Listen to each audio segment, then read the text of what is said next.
হয়ে গেছে, বিজেপি লোকসভা ভোটে 400 আসন পাবে, এই দাবি করলেন পশ্চিমবঙ্গের বিরোধী দলনেতা শুভেন্দু অধিকারী। তিনি বলেন, ইন্ডি জোটের পিণ্ডি বেজে গেছে, বিজেপি যে আবার সরকার গড়বে সে বিষয়ে কারো সন্দেহ নেই।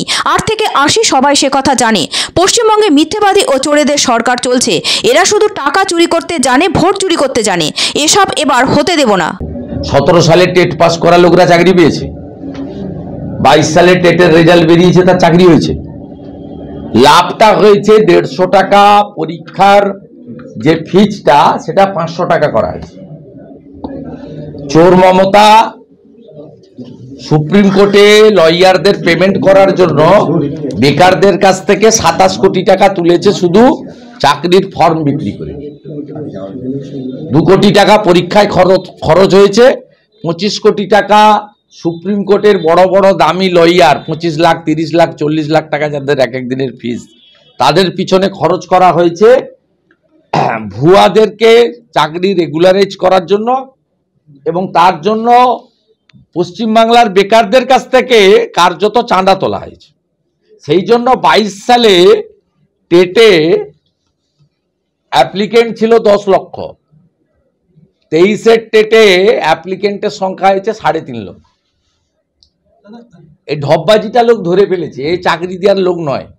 বাংলা ইন্ডিয়া জোট আবার কোথায়? প্রথম কথা হচ্ছে ইন্ডিয়া জোট বলে কিছু নেই, এর নাম হচ্ছে ইন্ডি। আমরা অনেক আগে থেকেই বলতে শুরু করেছি, এরা খুব কৌশল করে মুসলিমদের এবং মাইনরিটিদেরকে বিজেপির ভয় দেখাতো ভোটটাকে কনসলিডেট করার জন্য। আর আমরা যারা হিন্দু, আমাদেরকে কাস্টের নামে বিভাজন চেয়েছিল।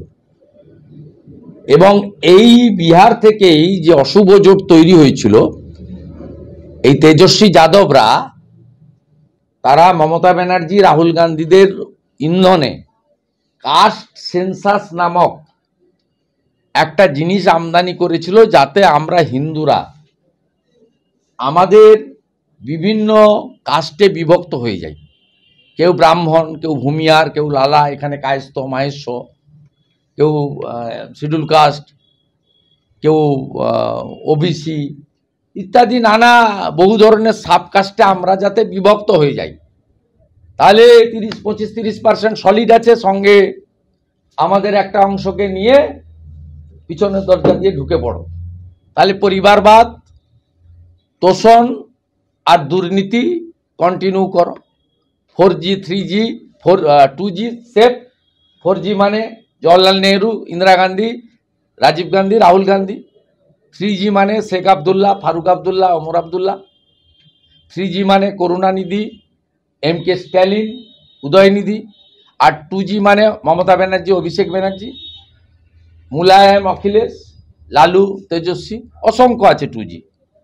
তা এদের ব্যবসাটা কন্টিনিউ করুক। ছত্তিশগড়, রাজস্থান, মধ্যপ্রদেশে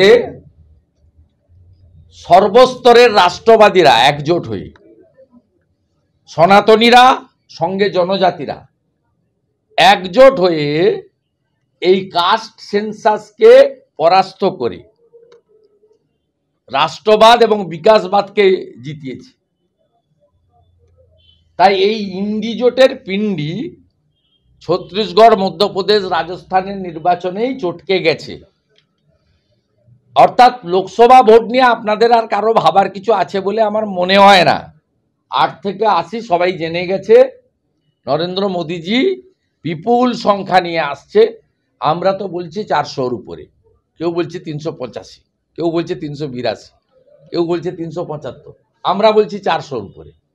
তাই এটা তো হয়ে গেছে, উনার কামিং গভর্নমেন্ট ভারতবর্ষে কে হবে তো পরিষ্কারভাবে হয়ে গেছে।